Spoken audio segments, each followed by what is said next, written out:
ఒకటవ డివిజన్ పరిధిలో శ్రీనివాసనగర్లోని ఒక ఇంట్లో దుండగులు బంగారం నగదు అపహరించుకుపోయారు. ఒకటవ డివిజన్ పరిధిలో శ్రీనివాసనగర్లోని ఒక ఇంట్లో దుండగులు బంగారం నగదు అపహరించుకుపోయారు. గత వారం రోజులుగా ఎవరూ లేని ఇంట్లో గుర్తు తెలియని దుండగులు చోరీకి పాల్పడ్డారు. శ్రీనివాసనగర్ కు చెందిన దత్తాత్రేయులు కుటుంబ సభ్యులతో కలిసి సంక్రాంతి పండుగకి హైదరాబాద్ వెళ్లారు. మంగళవారం ఉదయం ఇంటికి వచ్చి చూడగా తాళాలు పగలగొట్టి ఇంట్లో సామాన్లన్నీ చింద్రవందరగా పడి ఉండడాన్ని గమనించి పోలీసులకు సమాచారం ఇచ్చారు. సుమారు 140 గ్రాముల బంగారం, 80,000 రూపాయల నగదు చోరీకి గురైందని బాధితులు తెలిపారు. సమాచారం అందుకున్న పోలీసులు రంగంలోకి దిగి నిందితుల కోసం గాలిస్తున్నారు. సంక్రాంతి పండగకి పిల్లల దగ్గరికి హైదరాబాదు వెళ్ళారు మా పెద్దక్కయ్యను బావగారు, జమ్మలమడక దత్తాత్రేయులు గారు, ఇందిర వెళ్ళి ఇవాళ పొద్దునే మళ్ళీ హైదరాబాద్ నుంచి తిరిగి వచ్చారు. వచ్చేసరికి బయట గేట్ తాళం తీసుకుని లోపల తలుపు తాళం తీద్దామని చూసేసరికి తాళం పగలగొట్టి బయట పడేసింది. తలుపు తోస్తే రాలేదు, లోపల నుంచి గడియ పెట్టుంది. ఇదేమిటా, ఎవరున్నారు లోపల, ఇలా ఉంది ఏంటని చెప్పి సందులోకి వెళ్ళి అటు తలుపు చూస్తే ఆ తలుపు కాస్త తెరిచింది, మెష్ డోర్ తెరిచింది, తలుపు తెరిచింది. వెంటనే కాస్త తొంగి చూసేసరికి బీరువా పగలగొట్టి మంచం మీద అన్నీ కూడా చిందరవందరగా పడేసి ఉన్నాయి. వెంటనే ఆగిపోయి నాకు ఫోన్ చేశారనమాట మా అక్కయ్య గారు. వెంటనే నేను వచ్చాను.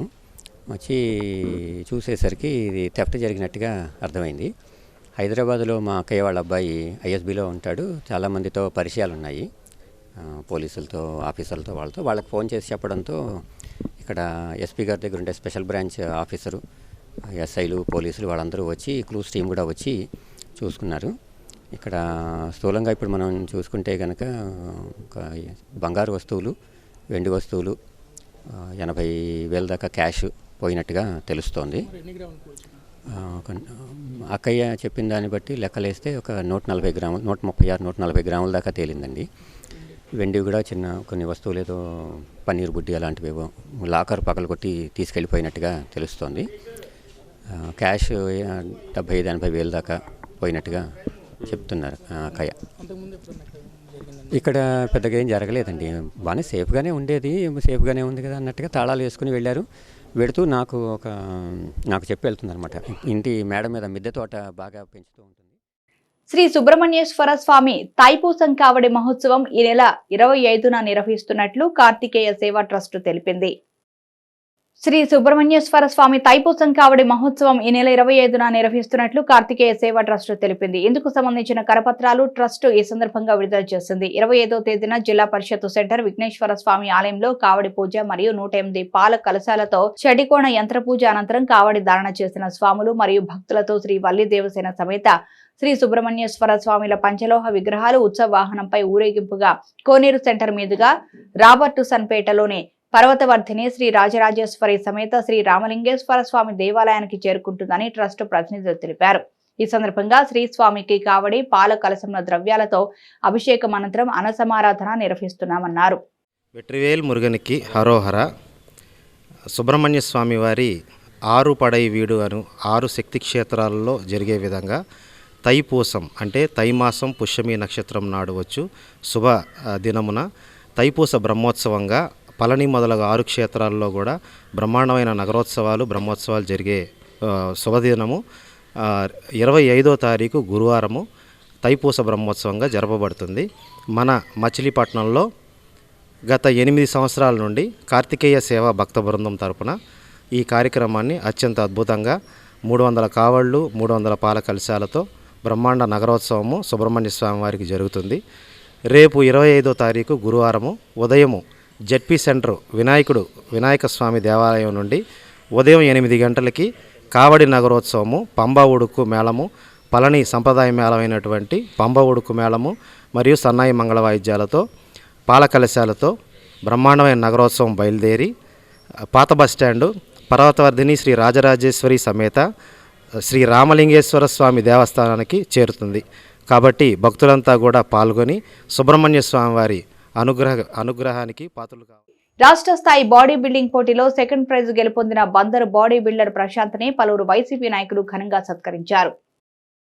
రాష్ట్ర స్థాయి బాడీ బిల్డింగ్ పోటీలో సెకండ్ ప్రైజ్ గెలుపొందిన బందరు బాడీ బిల్డర్ ప్రశాంత్ ని పలువురు వైసీపీ నాయకులు ఘనంగా సత్కరించారు. 2వ డివిజన్ కు చెందిన బేరం ప్రశాంత్ రాష్ట్ర స్థాయి బాడీ బిల్డింగ్ పోటీలో సెకండ్ ప్రైజ్ గెలుపొందారు. ఈ సందర్భంగా corporator Parimikayala Vijay Kumar, urban bank అధ్యక్షుడు బొర్రా విఠల్, వైసీపీ కన్వీనర్ గుడవల్లి నాగరాజులు ప్రశాంత్ కి సన్మానం చేసి అభినందించారు. రాబోయే రోజుల్లో రాష్ట్ర స్థాయి బాడీ బిల్డింగ్ పోటీలో ఫస్ట్ ప్రైజ్ గెలుపొంది మచిలీపట్నం ఖ్యాతిని ఆంధ్రప్రదేశ్ లో విస్తరింపచేయాలని వారు ఆకాంక్షించారు. జిమ్ నుంచి మచిలీపట్నంలోని మ్యాక్స్ జిమ్లోంచి ఈస్ట్ గోదావరిలోది ఆకివీడిలో mister Andhra open body building కాంపిటీషన్స్లో సెకండ్ ప్లేస్ వచ్చిన ప్రశాంత్కి, అలాగే ఇక్కడ కోచ్గా వ్యవహరిస్తున్న ఈ యొక్క వాండర్ ప్లస్ గణపతి, ఇంకొక గోపి, స్వామి, వీళ్ళందరికీ కూడా ఇతనికి సెకండ్ ప్లేస్ వచ్చినందుకు వాళ్ళకు కూడా ధన్యవాదాలు చెప్తున్నాం. అలాగే ఆంధ్రప్రదేశ్లో కాకుండా ఆల్ ఇండియా దాంట్లో కూడా మంచి ప్లేస్ రావాలని చెప్పి, అలాగే రేపు జరిగే కాంపిటీషన్స్లో ఈ యొక్క మ్యాక్స్ జిమ్ నుంచి వెళ్ళే ప్రతి ఒక్కరు కూడా రాష్ట్ర స్థాయిలో ప్లేస్మెంట్ ఏదో రంగా మన మచిలీపట్నంకి తీసుకోవాలని చెప్పి కోరుకుంటూ ఈ యొక్క మ్యాక్స్ అధినేతకి, అలాగే మ్యాక్స్లో ఉన్న జిమ్ కోచర్స్కి, గణపతికి, కోచర్స్ అందరికి కూడా, అలాగే మన యొక్క 100 సార్లు జిమ్ము కొట్టి తన సొంత ఆస్తిలాగా గణపతి గారిని వారి యొక్క ఈ ఏరియాని వాడుకుంటూ నవ్వుతున్నాళ్లే ఏమొస్తుందిలే అనుకున్నా. కానీ నా మచ్చవరానికి, నా మచిలీపట్నానికి, మన కృష్ణా జిల్లాకి, మన ఆంధ్రప్రదేశ్కి ఉన్నాడు మాకు దమ్ముగల్లవాడు బేరం ప్రశాంత్ అని నిరూపించి యువతకి స్ఫూర్తినిచ్చి అతనికి సహకరించిన ప్రతి ఒక్కరికి కూడా ధన్యవాదాలు తెలియ. ఈ నెల 14వ తారీఖు జరిగిన ఓపెన్ స్టేట్ బాడీ బిల్డింగ్ కాంపిటీషన్లో ఆకివీడిలో జరిగిన 75 విభాగంలో నాకు స్టేట్లో సెకండ్ ప్లేస్ వచ్చింది. కావున నాకు సహకరించిన మా జిమ్ కోచ్ అయిన లక్ష్మీకాంత్ మరియు జిమ్ అధినేత గణపతి, గోపి, స్వామి వీరందరూ నాకు మంచి సపోర్ట్ చేసి నన్ను ఎంకరేజ్ చేసి నన్ను ఎంతగానో ప్రోత్సహించి నన్ను ఈ మెడల్ సాధించడానికి సహకరించారు. అలాగే నేను రానున్న కాలంలో మిస్ట్ ఇండియా చేయాలనే నా కోరిక. నేను ఖచ్చితంగా మిస్ట్ ఇండియా చేస్తానని ఈరోజు గర్వంగా చెప్పుకుంటున్నాను. నాకు సహకరించిన జిమ్లో ప్రతి ఒక్కరికి, పెద్దలకి, అందరికీ నా నమస్కారాలు. దేశం కోసం జీవితాన్ని అంకితం చేసిన సుభాష్ చంద్రబోస్ చిరస్మరణీయుడని వైస్ మెన్ క్లబ్ అధ్యక్షుడు సయ్యద్ పీర్ పేర్కొన్నారు. వైస్ మెన్ క్లబ్ ఆధ్వర్యంలో సుభాష్ చంద్రబోస్ జయంతి ఘనంగా నిర్వహించారు. ఈ సందర్భంగా వైస్ మెన్ క్లబ్ అధ్యక్షుడు సయ్యద్ పీర్ సుభాష్ చంద్రబోస్ చిత్రపటానికి పూలమాలలు వేసి నివాళులర్పించారు. దేశం కోసం జీవితాన్ని అంకితం చేసిన త్యాగమూర్తి చంద్రబోస్ అని ఆయన పేర్కొన్నారు. ఆజాద్ హిందూ ఫౌజ్ స్థాపన ద్వారా స్వాతంత్ర్యం కోసం పోరాడారన్నారు. డాక్టర్ శ్రీనివాస్ పర్యవేక్షణలో జరిగిన ఈ కార్యక్రమంలో సయ్యద్ బాజీ, అమన్, సుబ్బారావు, నారాయణ, సోహెల్ హుస్సేన్ తదితరులు పాల్గొన్నారు. దేశభక్తి భావాలు కలిగి ఉండాలి. ఈ రోజు నేతాజీ సుభాష్ చంద్రబోస్ జయంతి. సుభాష్ చంద్రబోస్ 23 జనవరి 1897 ఒరిస్సా కటక్ లో ప్రభావతి దేవి, జానకీనాథ్ బోస్ దంపతులకు జన్మించారు. భారతీయులు ఆంగ్లేయుల కబంధ హస్తాలలో నలిగిపోతున్న రోజులు. భారత మాత దాస్య విముక్తి కొరకై 21 సంవత్సరాల ప్రాయంలోనే భారత స్వాతంత్ర సంగ్రామంలో పాల్గొన్నారు. మహాత్మా గాంధీజీ అహింస సిద్ధాంతాలతో విభేదించి స్వయంగా ఆజాద్ హింద్ ఫౌజ్ సంస్థను స్థాపించారు. సర్వ సైన్యాధ్యక్షునిగా ఆంగ్లేయులపై యుద్ధం ప్రకటించి పోరాటాలు సాగించారు. ఆంగ్లేయులు ఆయన్ని జైలులో నిర్బంధించారు. జైలులో ఉంటూనే కలకత్తా మేయర్ గా ఎన్నికై సేవలందించారు. భారతీయ యువతకు గొప్ప స్ఫూర్తి యోధుడు. భారత యువతకు గొప్ప స్ఫూర్తి ఇచ్చిన యోధుడు. సహాయ నిరాకరణ ఉద్యమంలో పాల్గొన్నారు. చిత్తరంజన్ దాస్ తో కలిసి స్వాతంత్ర ఉద్యమాన్ని నడిపారు. జపాన్ వెళుతూ విమాన ప్రమాదంలో మరణించారు. దేశం కోసం తన జీవితాన్ని త్యాగం చేసి అమరుడైనాడు. 1999లో భారతరత్న బిరుదాంకితుడు కావడం ఆయనకు దక్కిన ఘన నివాళి. ప్రజల హృదయాలలో నేతాజీ సుభాష్ చంద్రబోస్ గారు జనవరి 23వ తారీఖు 1897లో కటక్లో జన్మించారు. ఆయన ఆజాద్ హిందూ ఫౌజ్ అని ఒక సంస్థని స్థాపించిన గొప్ప మహనీయుడు, స్వతంత్ర సమర యోధుడు, దేశభక్తుడు.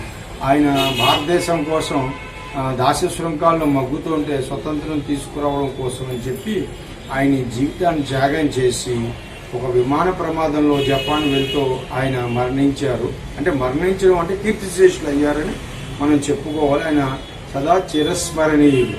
ఆయన యొక్క స్ఫూర్తి దేశభక్తిని మనం దృష్టిలో ఉంచుకుని ఆయన్ని ఇప్పుడు మన జయంతోత్సవాలు జరుపుకుంటున్నాం. ఆయనకి ఆ మహనీయుడికి మనం ఏమిచ్చినా కూడా అది రుణం తీరదు. ఆయన స్మరించుకుంటూ యావత్ భారతీయులందరూ కూడా మన వారు ఎవరైతే దేశభక్తులు మన దేశం కోసం త్యాగం చేశారో వారి యొక్క బాటలో నడుస్తూ మన దేశాన్ని జగన్ నిరంకుశ పాలనతో భావ ప్రకటన స్వేచ్ఛ కోల్పోయిన రాష్ట్ర ప్రజలను భయ విముక్తులను చేసిన నాయకుడు నారా లోకేష్ అని మాజీ డిప్యూటీ స్పీకర్ మండలి బుద్ధప్రసాద్ అన్నారు. జగన్ నిరంకుశ పాలనతో భావ ప్రకటన స్వేచ్ఛ కోల్పోయిన రాష్ట్ర ప్రజలను భయ విముక్తులను చేసిన నాయకుడు నారా లోకేష్ అని మాజీ డిప్యూటీ స్పీకర్ మండలి బుద్ధప్రసాద్ అన్నారు. అవనిగడ్డలో టీడీపీ జాతీయ ప్రధాన కార్యదర్శి నారా లోకేష్ జన్మదిన వేడుకలు టీడీపీ ఆధ్వర్యంలో ఘనంగా నిర్వహించారు. బుద్ధప్రసాద్ కేక్ కట్ చేసి పంచిపెట్టారు. యువగళం పాదయాత్రలో రాష్ట్ర వ్యాప్తంగా పర్యటించి వైసీపీ ప్రభుత్వ బాధితులకు నేనున్నానంటూ మనోధైర్యం కల్పించారని తెలిపారు. లోకేష్ నింపిన స్ఫూర్తితో వైసీపీ పాలన వైఫల్యాలు మోసాలపై ప్రజలు స్వేచ్ఛగా మాట్లాడుతున్నారని తెలిపారు. ఆయన మహత్తరమైన పాదయాత్ర ద్వారా తెలుగు జాతిని కదిలించి ఒక నిరంకుశ ప్రభుత్వానికి వ్యతిరేకంగా ధైర్యంగా పోరాడే ఒక శక్తిని కల్పించిన వ్యక్తి లోకేష్ గారు. ప్రత్యేకించి యువగలం పేరిట యువత గురించి ఆలోచించడం కాకుండా వాళ్ళ జగన్మోహన్ రెడ్డి ప్రభుత్వంలో భవిత లేకుండా ఉన్న యువతకి ఒక మార్గం చూపించాలని చెప్పిన లక్ష్యంతో లోకేష్ గారు పాదయాత్ర చేశారు. ఆ పాదయాత్ర ఫలితాలు ఇవాళ మనకు కనిపిస్తున్నాయి. అప్పటి వరకు ఒక భయానక వాతావరణంలో ప్రజలందరూ కూడా ఉన్న స్థితి మనందరికీ తెలిసిన విషయం. ఎందుకంటే రకరకాల వేధింపులతో ప్రజల్ని గురి చేయటం, ప్రజలు భావ ప్రకటన స్వేచ్ఛని హరించటం మనందరం కూడా చూసాం. అలాంటి పరిస్థితుల్లో లోకేష్ గారు ప్రజల్లో ఒక ధైర్యాన్ని నింపారు. ముఖ్యంగా యువతరానికి ఒక ఉత్తేజాన్ని ఇచ్చారు. తత్ఫలితంగా ఇవాళ ప్రజలందరూ కూడా ధైర్యంగా మాట్లాడుతున్నారన్న ఒక నిరంకుశ నియంతృత్వ ప్రభుత్వానికి వ్యతిరేకంగా పోరాడటానికి నడుం కట్టారన్న దానికి లోకేష్ గారు ఒక స్ఫూర్తినిచ్చారంటే ఎటువంటి సందేహం లేదని చెప్పి సందర్భంగా చేస్తున్నాను. ఈ నెల 25న ఓటరు దినోత్సవం రోజున యువతకు ఓటర్ ఐడి కార్డులను జారీ చేయడం జరుగుతుందని పెడన నియోజకవర్గ ఎన్నికల అధికారి కె రాజలక్ష్మి తెలిపారు. పెడన తహసీల్దార్ కార్యాలయంలో నియోజకవర్గ ఎన్నికల అధికారి కె రాజలక్ష్మి పెడన మండలంలోని వివిధ రాజకీయ పార్టీ నాయకులతో సమావేశం నిర్వహించారు. ఈ నెల 25న ఓటరు దినోత్సవం రోజున యువతకు ఓటర్ ఐడి కార్డులను జారీ చేయడం జరుగుతుంది అన్నారు. అదేవిధంగా సీనియర్ సిటిజన్ ఓటర్లను సత్కరించి సన్మానించడం జరుగుతుందని తెలిపారు. విద్యార్థులకు బహుమతి ప్రదానంతో పాటు మానవహారం తదితర కార్యక్రమాలను జయప్రదం చేయడానికి సహాయ సహకారాలు అందించాల్సిందిగా రాజలక్ష్మి కోరారు. ఈ సమావేశంలో వైసీపీ పట్టణ మండల కన్వీనర్లు మల్లికార్జునరావు, నాగబాబు, టీడీపీ నాయకులు శ్యామలరావు, సెలపాటి ప్రసాద్, జనసేన నాయకురాలు శివపార్వతి తదితరులు పాల్గొన్నారు. తెలుగుదేశం పార్టీ నాయకులు, కార్యకర్తలు బంటుమిల్లి అంబేద్కర్ సెంటర్లో నారా లోకేష్ జన్మదిన వేడుకలు ఘనంగా నిర్వహించారు.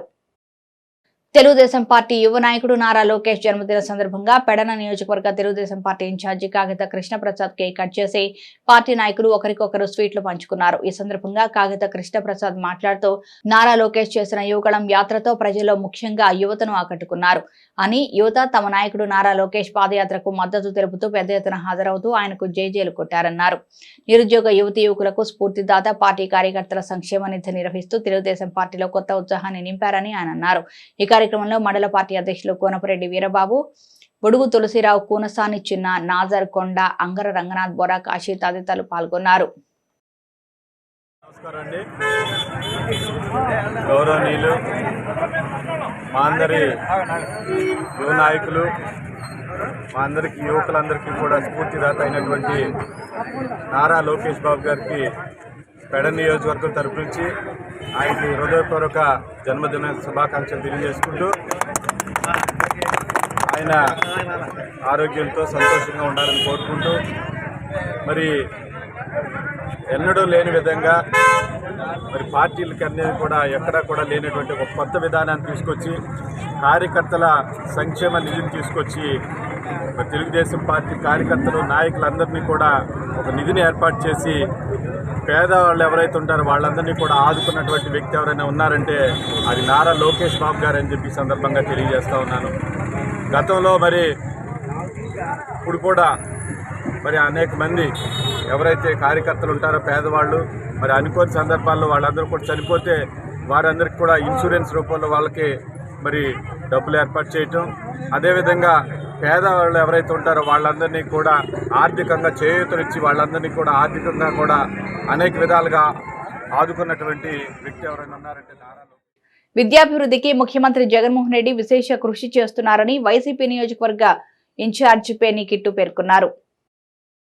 బందరకోట మున్సిపల్ హైస్కూల్ 8వ తరగతి విద్యార్థులకు ట్యాబ్ల పంపిణీ కార్యక్రమాన్ని నిర్వహించారు. నియోజకవర్గ వైసీపీ ఇన్ఛార్జి పేర్ని కిట్టు ముఖ్య అతిథిగా పాల్గొని ట్యాబ్లను పంపిణీ చేశారు. అనంతరం మాట్లాడుతూ ట్యాబ్లను సద్వినియోగం చేసుకుని బాగా చదువుకోవాలని విద్యార్థులకు సూచించారు. విద్యార్థులకు ఆధునిక సాంకేతిక పరిజ్ఞానంతో కూడిన విద్యను అందించేందుకు రాష్ట్ర ప్రభుత్వం బైజూస్తో ఒప్పందం కుదుర్చుకుందన్నారు. ఈ కార్యక్రమంలో మేయర్ చిటికిన వెంకటేశ్వరమ్మ, డిప్యూటీ మేయర్ మాడపాటి విజయలక్ష్మి తదితరులు పాల్గొన్నారు. మా అమ్మ నాన్న నేను బాగా చూసుకోగలను అని మీకు నమ్మకం వచ్చేదాకా కష్టపడాల్సిందే. ఆ రియాలిటీ మీకు ఇప్పుడే చెప్తున్నా. మధ్యదారులో 10th అయితే చాలా బాగుపడిపోతాం, ఇంటర్ అయితే చాలా బాగుపడిపోతాం, ఇవన్నీ నమ్మకం. జీవితంలో నువ్వు నీ ఫ్యామిలీ బాగుండగలం, మేము ఈరోజు సంపాదించిన దాంతో బాగుండగలం అని అనిపించేదాకా కష్టపడుతూనే ఉండాలి. అదేనా? ఎందుకంటే నీ తల్లిదండ్రులు ఎందుకు ఇన్నిసార్లు తల్లిదండ్రుల గురించి చెప్తున్నా అంటే, ఈరోజు అమ్మ నాన్న నేను స్కూల్కి పంపుతున్నారు, కానీ వాళ్ళు స్కూల్కి వెళ్తానన్నా కూడా స్కూల్కి పంపలేదు వాళ్ళ అమ్మ నాన్న. ఇంట్లో పనులు చేసుకోండి, మనకెందుకు చదువులు, మనకు చదువులో బుద్ధిగా ఇంట్లో గేదెలు చూసుకోవాలన్న తండ్రులు ఉన్నారు, కొడుకులకి చెప్పినోళ్ళు. ఆడపిల్లలు నీకెందుకే చదువులు, చక్క వంటలు నేర్చుకో అని చెప్పిన తల్లిదండ్రులు ఉన్నారు.